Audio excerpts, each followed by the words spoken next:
Immerse yourself in the profound insights offered by Father Chuck Belmonte as he delves into daily reflections on various gospel passages from the Bible.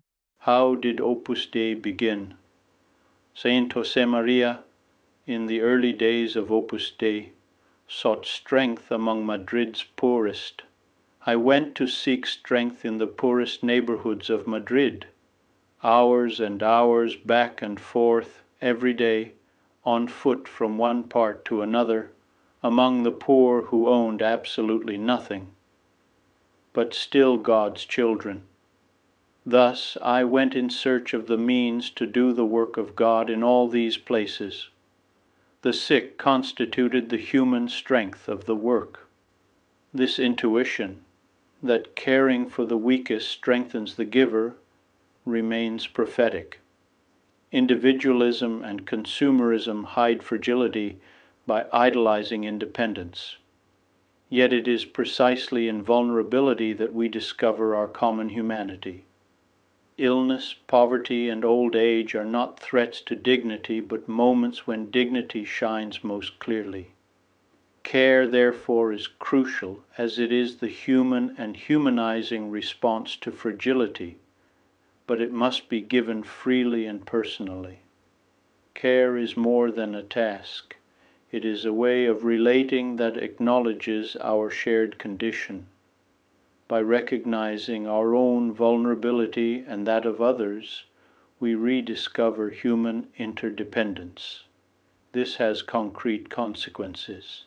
The development of palliative care, assistance to families with dependents, the rise of care-oriented professions, and the promotion of their dignity, and a growing appreciation for the spiritual, psychological, and emotional dimensions of life are just some examples that have arisen from people with a mission to care, and in and through their personal witness have inspired and strengthened many of these social charity professions.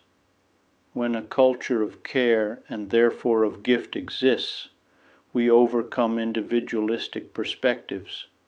Only people know how to care, and we all learn to care when we are cared for. A better society should aim to educate people capable of caring. That would amount to an atomic bomb against individualism. Projects will certainly solve concrete problems, but only if accompanied by persons who discover and are inspired to give of themselves freely to others. They will also shine as a light for society. Conclusion. We must begin by listening. Listening is not merely a technique to be employed, it is an internal disposition of the soul, whereby we freely open our minds and hearts to one another. It is the primordial gesture of care, the foundation of authentic dialogue, and the condition for genuine fraternity.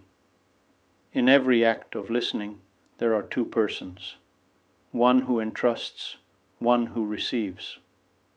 To listen is to recognize the other not as object but as subject, to regard the other with love, to attend with both the senses and the heart, allowing their reality to shape our response. Without listening, the act of giving becomes distorted. It degenerates into paternalism when we impose our own solutions, into dependency when assistance erodes another's freedom, or into projection when what we give reflects our own desires rather than the true needs of the other.